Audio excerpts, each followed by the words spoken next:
Al Nassr kalah, Ronaldo CS gagal pepet puncak. SM Ken, klubnya Mbappe resmi terdegradasi. Gyökeres hat-trick, sudah 47 gol musim ini. Mourinho tolak tawaran latih timnas Brazil.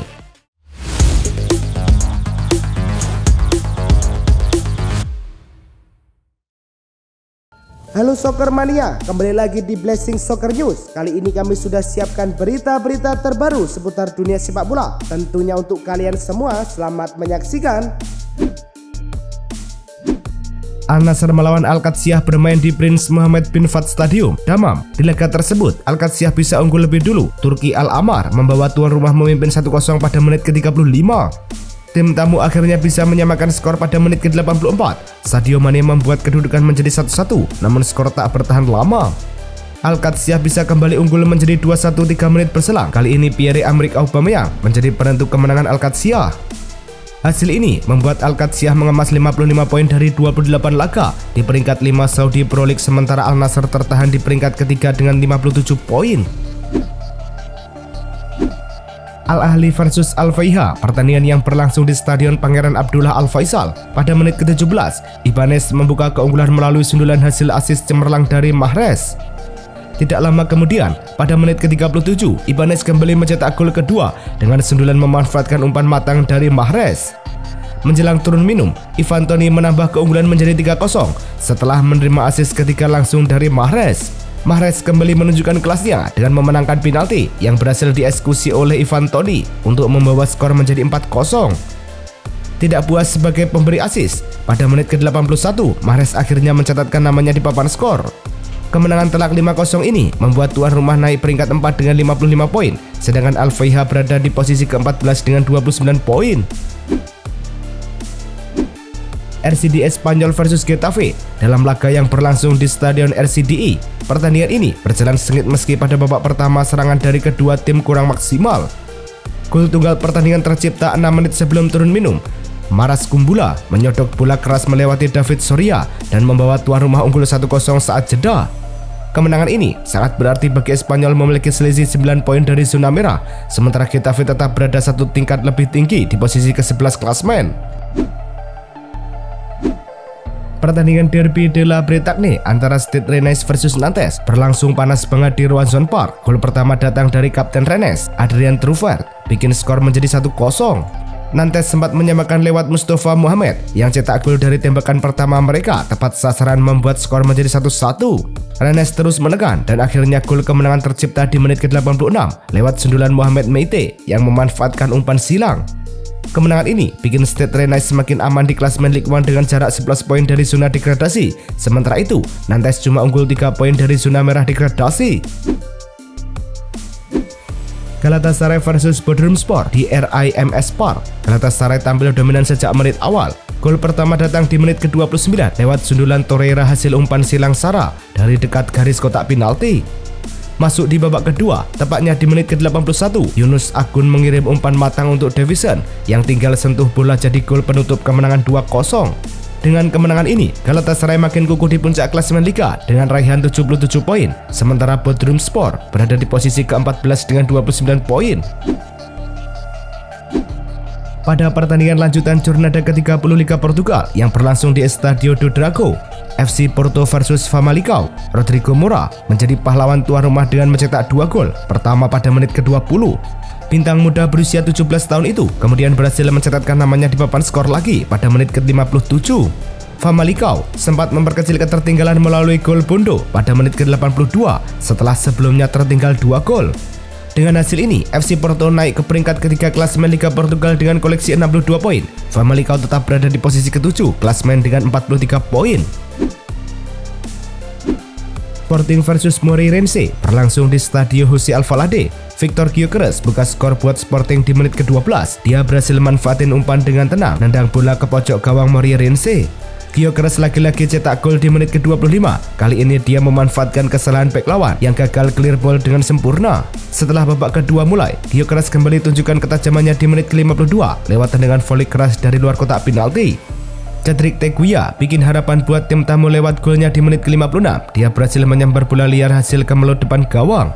Dengan kemenangan ini, Sporting naik ke puncak klasemen Liga Portugal dengan 72 poin, sementara Moreirense tetap di peringkat 10 dengan 35 poin. Victor Gyökeres lagi-lagi bikin gebrakan luar biasa musim ini. Pemain depan Sporting CP ini sudah mencetak 6 hat-trick buat klub dan negaranya, sebuah prestasi yang jarang banget terjadi di level sepak bola profesional. Dari laga melawan Valence, Estrela, Manchester City, Azerbaijan, Victoria, sampai Moreirense, Gyökeres konsisten jadi momok menakutkan buat lawan-lawannya. Total golnya kini sudah tembus 47 gol dan 11 assist dalam 46 pertandingan musim ini. Bisa dibilang dia cetak lebih 1 gol per pertandingan. Performa gemilang Gyökeres jelas bikin Sporting makin kuat dan berpeluang besar rebut gelar juara musim ini. SM Caen kini harus menerima kenyataan pahit setelah resmi terdegradasi ke Liga Nasional atau Divisi 3 Liga Prancis untuk pertama kalinya dalam sejarah. Kekalahan telak 3-0 dari Martigues pada pertandingan terakhir Ligue 2 musim ini memastikan posisi mereka di dasar klasemen dan menandai akhir era profesional klub ini sejak tahun 1984. Penurunan prestasi ini menjadi sorotan tajam karena terjadi di tengah kepemilikan 80% saham mayoritasnya oleh mega bintang sepak bola Kylian Mbappe yang mengambil alih klub pada September 2024. Yokohama F. Marinos resmi memutuskan hubungan kerja dengan manajer mereka, Steve Helen, hanya setelah 4 bulan menangani tim. Pria berusia 54 tahun ini cuma berhasil meraih 1 kemenangan dari 11 laga di Liga Jepang, membuat posisi klub terperosok ke peringkat kedua di bawah klasmen. Performa yang kurang mengembirakan ini jadi alasan utama pemecatan Helen yang sebelumnya dikenal sebagai asisten pelatih Inggris di bawah Gareth Southgate. Sebagai pengganti sementara, klub menunjuk Patrick Isnurbo sebagai pelatih interim untuk membawa perubahan cepat. Jose Mourinho dikabarkan menolak tawaran dari CBF untuk menjadi pelatih timnas Brazil. Pelatih asal Portugal ini memilih fokus dengan pekerjaannya saat ini sebagai juru taktik Fenerbahce di Turki. Kabar ini datang di tengah tekanan yang makin besar pada CBF untuk segera menunjuk pelatih baru jelang kualifikasi Piala Dunia 2026 melawan Paraguay dan Ekuador pada bulan Juni nanti. Timnas Brazil sendiri sudah tanpa pelatih sejak Maret lalu setelah Dorival Junior dipecat usai kekalahan telak 4-1 dari Argentina. Kapten Inter Milan Lautaro Martinez ternyata punya catatan gol per menit terbaik di Champions League. Dari data yang dilaporkan ke Gazzetta dello Sport, si El Toro sukses cetak 1 gol setiap 81 menit main. Padahal pemain top macam Robert Lewandowski dan Rafinha dari Barcelona juga nggak kalah tajam. Lewandowski 1 gol tiap 87 menit dan Rafinha tiap 85 menit.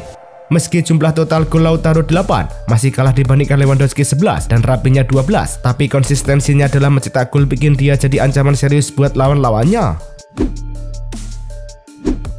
Inter Milan baru saja mengonfirmasi bahwa Marcus Thuram sedang mengalami kelelahan pada otot aduktor di paha kanannya. Pemain asal Prancis ini menjalani serangkaian tes medis di fasilitas klub di Milano yang menunjukkan adanya masalah tersebut. Kondisi Thuram kini dipantau secara harian oleh tim medis Inter, namun kabar awal menyebutkan bahwa ia berpotensi absen dalam 2 pertandingan penting berikutnya. Menurut laporan dari Sky Sport Italia, Thuram kemungkinan besar tidak akan tampil saat Inter menghadapi Bologna pada laga Serie A minggu nanti. Napoli mengonfirmasi bahwa winger andalannya, David Neres, mengalami cedera otot saat sesi latihan pada hari Jumat. Kondisi ini membuat pemain asal Brazil tersebut harus menghentikan latihan lebih awal dan diperkirakan akan absen dalam pertandingan penting melawan Monza. Klub melalui pernyataan resmi menyampaikan bahwa David Neres mengalami cedera otot pada akhir latihan hari ini. Kondisinya akan segera dievaluasi. Cedera ini menjadi pukulan bagi Napoli mengingat performa konsisten Neres yang telah menjadi starter di semua pertandingan sejak pulih dari cedera hamstring sebelumnya. Juventus dikabarkan sudah mencapai kesepakatan dengan Porto untuk memperpanjang masa pinjaman Francisco Conceição agar bisa tetap membela sinyonya tua di ajang FIFA Club World Cup musim panas ini. Kesepakatan ini memungkinkan pemain asal Portugal itu ikut serta dalam turnamen yang digelar di Amerika Serikat pada pertandingan Juni mendatang. Namun, masa depan Conceição setelah turnamen tersebut masih belum jelas karena Juventus belum memastikan apakah akan mempertahankan sang winger untuk musim 2025-2026. Kesepakatan awal pinjaman senilai 7 juta euro plus bonus hingga 3 juta euro memang tidak menyertakan opsi pembelian wajib. Melis Lewis Kelly musim ini jadi satu-satunya back di Premier League yang sudah tampil minimal 15 kali tapi belum pernah sekalipun dilewati dribble oleh lawan. Ini bukti kalau skill bertahan dan konsistensinya luar biasa di level tertinggi liga paling ketat di dunia. Selain itu, pemain berusia 18 tahun itu juga sudah tampil di panggung internasional bareng timnas Inggris.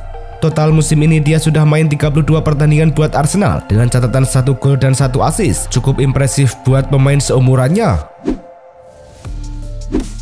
Manajer Arsenal Mikel Arteta memberikan kabar terbaru mengenai kondisi kebugaran beberapa pemain kunci menjelang pertandingan penting melawan Ipswich.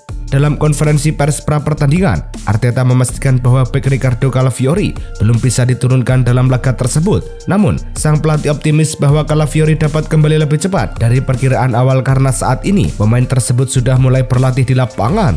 Sementara itu, terkait kemungkinan kembalinya gelandang Jorginho untuk pertandingan Liga Champions melawan PSG, Arteta menyerahkan keputusan sepenuhnya kepada tim medis klub. Liverpool dapat bernapas lega. Trent Alexander-Arnold akhirnya kembali berlatih dan siap tampil saat menghadapi Leicester City di Liga Premier League musim ini. Bek andalan The Reds itu absen selama 4 pertandingan terakhir karena cedera pergelangan kaki yang didapat saat melawan Paris Saint-Germain di Liga Champions bulan lalu. Manajer Arne Slot mengatakan Trent kemungkinan besar akan masuk bangku cadangan untuk pertandingan penting ini. Dengan keunggulan 13 poin di puncak klasemen, Liverpool punya peluang besar mengunci gelar Liga Inggris ke-20 mereka jika Arsenal kalah dari Ipswich Town. La Liga Spanyol dipastikan akan mengirimkan minimal 5 tim ke Liga Champions musim depan setelah klub Italia Lazio tersingkir dari Liga Eropa.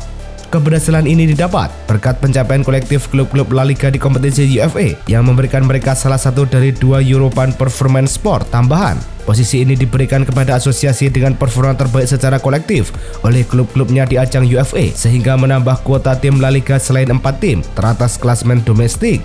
Ini menjadi keuntungan bagi Villarreal yang berada di posisi kelima klasemen La Liga dengan 51 poin dari 30 pertandingan. Real Madrid dapat kabar bagus soal Eder Militao. Bek tengah andalan asal Brazil ini diperkirakan bakal siap tempur tepat waktu buat ajang Piala Dunia antar klub yang dimulai tanggal 18 Juni nanti. Setelah cedera ACL parah pada 9 November lalu, proses pemulihan Militao berjalan jauh lebih cepat dari perkiraan. Klub puas sama progres fisiknya yang semakin membaik. Pelatih Carlo Ancelotti tetap hati-hati dan tidak buru-buru memainkannya sebelum benar-benar fit. Selain fisik, Militao juga tunjukin komitmen tinggi selama masa pemulihan dengan tetap dekat sama tim, hadir di pertandingan penting. Real Madrid lagi di persimpangan soal masa depan 2 pemain seniornya, Luka Modric dan Lucas Vazquez. Kontrak keduanya bakal habis pada 30 Juni nanti, tapi sampai sekarang belum ada kabar resmi dari klub soal perpanjangan kontrak mereka. Kabarnya Real Madrid biasanya cuma beri perpanjangan 1 tahun untuk pemain yang sudah berusia lanjut. Nah, Modric dan Vazquez sekarang masuk kategori tersebut. Situasinya semakin rumit karena ada turnamen FIFA Club World Cup. Jadi Madrid mungkin bakal menawarin perpanjangan sementara supaya bisa ikut turnamen tersebut. Iñaki Ibanez, penasihat utama pelatih Xabi Alonso, dikabarkan kembali mengadakan pembicaraan dengan pihak Real Madrid. Hal ini menimbulkan spekulasi kuat mengenai kemungkinan kepindahan Alonso dari Bayer Leverkusen ke klub raksasa Spanyol tersebut. Bayer Leverkusen sendiri tidak terkejut dengan kabar ini dan tengah bersiap menghadapi keputusan sang pelatih. Leverkusen memperkirakan jika transfer terjadi, nilai transfer yang diminta berada di kisaran 15 hingga 20 juta euro. Namun demikian, sejauh ini belum ada kontak langsung antara pihak Real Madrid dan Bayer Leverkusen terkait negosiasi tersebut. Tottenham Hotspur dikabarkan tengah menyiapkan langkah serius untuk mendatangkan bek tengah Barcelona Eric Garcia pada bursa transfer musim panas ini. Menurut laporan dari media Spanyol Vichaches, klub asal London Utara tersebut siap mengajukan tawaran sekitar 15 juta euro untuk pemain berusia 24 tahun ini. Penampilan apiknya di La Liga membuat Tottenham tertarik memperkuat lini pertahanan mereka menjelang musim depan. Sementara itu, Barcelona terbuka untuk melepas Garcia jika proposal yang diajukan memenuhi kepentingan klub dan sang pemain, mengingat kontraknya masih berlaku hingga tahun 2026. Ansu Fati kini menghadapi masa depan yang penuh ketidakpastian. Pemain berusia 22 tahun ini kerap dihantam cedera dan performanya naik turun, sehingga manajemen Barca memutuskan untuk tidak memasukkannya dalam rencana musim depan. Situasi ini membuka peluang bagi klub lain, termasuk Sevilla yang sudah lama mengincar Fati sejak musim panas lalu. Meski tawaran sebelumnya gagal karena tuntutan finansial Barca dan keengganan Fati meninggalkan Camp Nou, kini Sevilla kembali bergerak dengan niat kuat meyakinkan sang pemain agar bergabung dan membangun karir baru di Sanchez Pizjuan.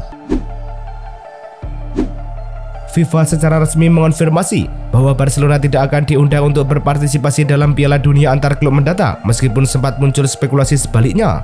Kabar ini muncul setelah klub asal Meksiko, klub Leon, mendapat sanksi dan beberapa pihak menduga Barcelona bisa menggantikan posisi mereka. Namun menurut laporan dari Marca dan pernyataan FIFA sendiri, organisasi sepak bola dunia tersebut tidak pernah mempertimbangkan Barcelona sebagai pengganti hingga keputusan akhir dari pengadilan arbitrase olahraga CAS terkait sanksi terhadap klub Lyon keluar. Itulah tadi kumpulan berita-berita terbaru dari kami. Simak terus berita-berita terbaru lainnya dan jangan lupa like, komen, dan juga subscribe.